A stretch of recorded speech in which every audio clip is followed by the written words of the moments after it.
नमस्कार मित्रमैत्रिणींनो. जनरल डायर हा भारतीय इतिहासातला अत्यंत ब्लॅक असा डब्बा आहे. अत्यंत काळा या व्यक्तीचा इतिहास आहे. हा टेम्पररी जनरल म्हणून याची नियुक्ती झालेली होती भारतात. आणि 1919 साली 13 एप्रिलच्या रोजी, मला वाटतं वैशाखीची चा दिवस असेल, आणि तेव्हा अमृतसरमध्ये एक यात्रा भरलेली होती. आणि तिथे जालियावाला बाग जो आहे, या 3 भिंती या बागेला होत्या आणि एक बाजू फक्त ओपन होती. आणि तिथे हा मोठा जमाव शांततेच्या मार्गाने आपल्या मागण्या मागण्या मागत होता. आणि अगदी शांत अहिंसक हे आंदोलन होतं. आणि या जमावावर जनरल डायरने जी ओपन बाजू आहे तिथून सैन्याला आदेश दिले की ते बंद करा. म्हणजे जमाव जो आहे तो 3 भिंतींच्या आत कोंडला गेला आणि चौथ्या बाजूला सैनिक, आणि या सैनिकांच्या 2 तुकड्यांनी त्यांना आदेश देण्यात आले की तुम्ही यांच्यावर गोळीबार करा. आणि गोळ्या संपेपर्यंत या शेतकऱ्यांवर, या कामकऱ्यांवर, या आंदोलनकर्त्यांवर गोळ्या झाडल्या गेल्या. याच्यामध्ये 1,500 लोक जवळजवळ मारले गेले. तेवढेच जखमी झाले. काही एवढे गंभीर झाले की ते आयुष्यभर पुन्हा नीट आयुष्य जगू शकले नाहीत. याचे पडसाद खूप उमटले. 1919ची घटना होती ही. त्याच्यानंतर स्वातंत्र्य चळवळीचं जे आंदोलन होतं ते महात्मा गांधींच्या हाती आलं आणि त्यांनी असहकाराची चळवळ 1920ला सुरू केली. ती 22पर्यंत जोरात तिने जोर पकडला आणि 22ला परत एक असं हिंसक कारवाई झाल्यामुळे ती पुढे खंडित झाली आणि मग पुढे पुन्हा सुरू झाली. तर याचे पडसाद ब्रिटनमध्ये देखील पडले. ब्रिटिश जे सरकार होतं त्याच्यामध्ये या गोष्टीवर पार्लमेंटमध्ये खूप बहस झाली आणि तिथे या गोष्टीचा निषेध करण्यात आला आणि याच्यावर चौकशी आयोग नेमण्यात आला. पण चौकशी आयोगाने काही फारशी कारवाई केली नाही. तो बस्त्यातच गेल्यासारखा झाला.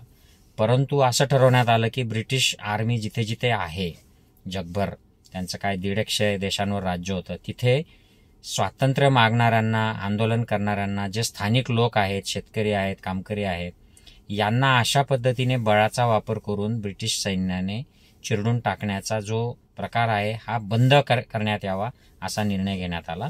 आणि तो बऱ्यापैकी 1-2 अपवाद वगळता त्यांनी तो पाळला. पण यातून स्वातंत्र्य लढ्याची जी ठिणगी पडली महात्मा गांधींच्या नेतृत्वाखाली, तिच्यातून पुढे आपल्याला पुढच्या 3 दशकांमध्ये, 3 दशकाच्या आत स्वातंत्र्य मिळालेलं आहे.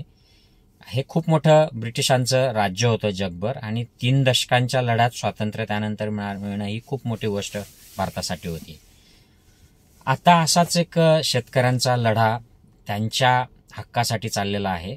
आणि हा हक्का जो आहे हा आपल्या केंद्र सरकारनेच मान्य केला होता की आम्ही याच्यावर समिती नेमून हिच्यावर तुमच्या या मागण्यांवर गंभीरपणे विचार करू आणि हे हक्क तुम्हाला देऊ. 2 वर्षापूर्वी अशा आश्वासनानंतर त्यांनी त्यांचं आंदोलन बंद केलं होतं. त्या आंदोलनामध्ये 750 लोक ऑलरेडी मेलेले होते. याला कारणीभूत केंद्र सरकारच होतं, कारण त्यांनी हे आंदोलन लांबवलं. त्यांनी लोकांवर पाण्याचे हे मारले, थंड पाणी मारलं, यांनी लाठीमार केला. त्यांनी त्या आंदोलन करताना बदनाम केलं की हे खलिस्तानी आहेत, हे अतिरेकी आहेत, हे आतंकवादी आहेत, यांना बाहेरून रसद पुरवली जाते आहे आणि हे राजकीय आहेत. यांना अशा प्रकारे त्यांना सोशल मीडियावरून बदनाम केलं आणि मग त्यांच्याशी बोलणी करून त्यांना खुश करण्यासाठी त्यांना परत पाठवून दिलं. एक समिती नेमली आणि ती सगळी बस्त्यात समिती गेलेली आहे. या दरम्यानच अजय सिंग टेडी नावाचा तिथे एक नेता आहे, ब्राह्मण नेता आहे आणि उत्तर प्रदेशमध्ये तो केंद्रामध्ये गृहराज्यमंत्री आहे. त्या टेडीच्या मुलाने तिथे शेतकऱ्यांवर गाडी चालवली आणि त्याच्यामध्ये काही शेतकऱ्यांचा मृत्यू झाला. ते मोठं प्रकरण चिघळलं. त्याच्यावर चौकशी नेमली गेली. FIR देखील दाखल होत नव्हता. सुप्रीम कोर्टाच्या आदेशनंतर त्याच्यावर FIR झाला, मग अटक झाली. मग त्याला इलेक्शनच्या तोंडाशी, ब्राह्मण समाजाला खुश करण्यासाठी त्याच्या मुलाला इलेक्शनच्या तोंडाशी जामीन पण देऊन टाकला, सोडून दिलं. मग ते सुप्रीम कोर्टाने परत तिथे त्यांना अडवलं. तर आणि तो आज देखील तो जो मंत्री आहे ज्याच्या मुलाने तिथे शेतकऱ्यांना चिरडलं, तो आजही मंत्री आहे. तर याचं आणि इंग्रज काळातल्या जनरल डायरचं प्रकरणातलं एक साम्य मला काही गोष्टी दिसतात. याच्यामध्ये शेतकऱ्यांना, कामगारांना, मागणी करणाऱ्या, स्वातंत्र्याची मागणी करणाऱ्यांना चिरडणारा जनरल डायर आणि आजच्या शेतकऱ्यांना चिरडणारा, त्यांच्यावर हवेतून अश्रुधुराचे नळकांडे टाकणारा, त्यांना जमिनीवर खिळे ठोकून त्यांची अडवणूक करणारा, त्यांच्यावर लाठीमार करणारा हा कायर, जनरल कायर आहे आजचा.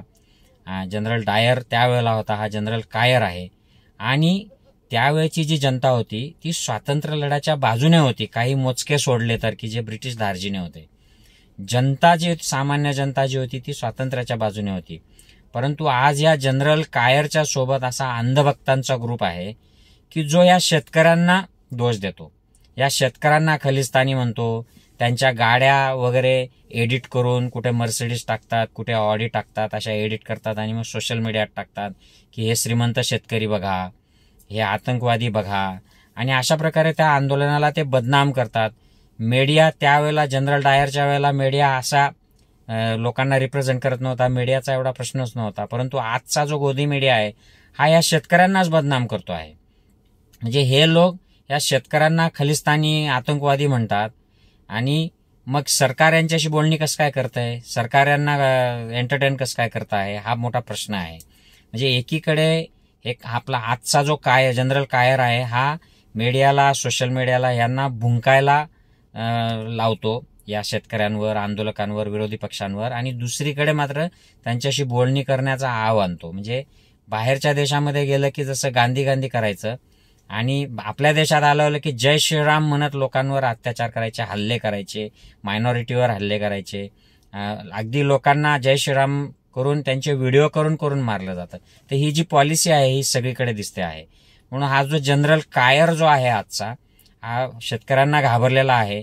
शेतकऱ्यांना, अदानी अंबानीला वेलकम करतो, फिल्म स्टार्सला वेलकम करतो, उद्योजकांना वेलकम करतो, सगळ्यांना वेलकम करतो, परंतु शेतकऱ्यांना वेलकम करत नाही. आणि हा जनरल कायर जो आहे हा परदेशामध्ये जाऊन तिथले सर्वोच्च जे मानाचे पुरस्कार असतात ते घेतो, आणि दुसरीकडे आपला जो सगळ्यांचा जो अन्नदाता आहे, ह्या शेतकरी जो आहे, आपला बहुतांश जी इकॉनॉमी जी आहे ही शेतकऱ्यांवर अवलंबून आहे. 60-70% लोक आजही शेतीवर आधारित उद्योगांवर आपली उपजीविका करतात. यांची मात्र कुचंबना केली जाते. आणि काही श्री रविशंकर सारखे नालायक असे लोक आहेत की जे शेतकऱ्यांचं कौतुक करतात. पूर्वी म्हणायचा की जेवण करताना आधी शेतकऱ्याचं स्मरण करा, त्यांच्यासाठी कामना करा, आणि आज मात्र या शेतकऱ्यांना तो म्हणतोय की असे मुठभर शेतकरी आपल्या देशाची दिशा ठरवतील का. हाच माणूस होता की जो 2014ला म्हणायचा की नरेंद्र मोदी प्राईम मिनिस्टर झाले की 40 रुपये आपल्याला डॉलर मिळेल, आणि आज 84-85च्या आसपास डॉलर चालला गेलाय. असाच एक दुसरा बाबा आहे की रामदेव बाबा, तो पण त्याने असेच नाटकं केले होते. तो पण म्हणायचा की मोदी जी आएंगे तो डिझेल पेट्रोल 35 रुपये 40 रुपये हो जाएगा, आणि आज 100च्या वर पेट्रोल चाललं गेलेलं आहे. हे बाबा RSSचं काम करतात, हे मोदी भक्ती करतात, हे ब्राह्मणवादी विचारसरणीला हे झालेले आहेत, नतमस्तक झालेले बाबा आहेत. बाकीच्या लोकांना समजत नाही, जे इतर जे लोक त्यांच्या नादी लागतात त्यांना वाटतं की नाही हे आध्यात्मिक बाबा आहेत, हे योगाचे बाबा आहेत, हे धर्माचे बाबा आहेत, परंतु त्यांचं काही तसं काही नाहीये. शेतकऱ्यांवर अत्याचार होतो तेव्हा हे सरकारकडून बोलतात, लक्षात घ्या तुम्ही हे. आणि हे सगळेच मोस्ट बाबा हे असेच आहेत, ते सगळे हे सरकार म्हणजे ब्राह्मणवादाला समर्थन करतात, आणि हे बहुजन, शेतकरी, कामकरी यांचा कधीही यांच्यासाठी आवाज काढत नाहीत. हे फिल्म स्टार्स असोत, स्पोर्ट्स पर्सन असोत, हे गुरु बाबा, हे सगळे तसेच आहेत. यांना काही घेणं देणं लोकांसाठी नाही. परंतु मित्रांनो, आता वेळ आलेली आहे की या शेतकऱ्यांना, आपले जे अन्नदाता आहेत, आपल्यातले बहुतेक शेतकरी पार्श्वभूमीतले आहेत, शेतीच्या पार्श्वभूमीतले आहेत, आणि मी असे नालायक अंधभक्त बघतो की जे शेतकऱ्यांचे पोरं आहेत, त्यांना घरी प्रॉब्लेम आहे, त्यांच्या कपाशी, सोयाबीन, कांद्याला भाव नाही, आणि ते जे दिल्ली हरियाणा बॉर्डरवर जे शेतकऱ्यांचं आंदोलन आहे याच्यामध्ये मोदीची साथ देतात, त्याच्यामध्ये शेतकऱ्यांना दोष देतात, आणि तशा प्रकारच्या सोशल मीडियावरच्या फेक पोस्ट ते फॉरवर्ड करतात. असे बिंडोक लोक झालेले आहेत हे अंधभक्त की यांना स्वतःचं कल्याण कशात आहे हे देखील कळत नाही, आणि त्याच्यामुळेच हा जो जनरल कायर आहे आधुनिक जगातला, याचं फावतं आहे.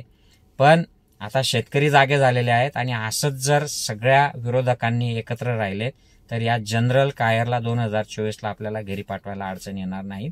मित्रांनो, जय किसान, जय जवान आणि जय विज्ञान.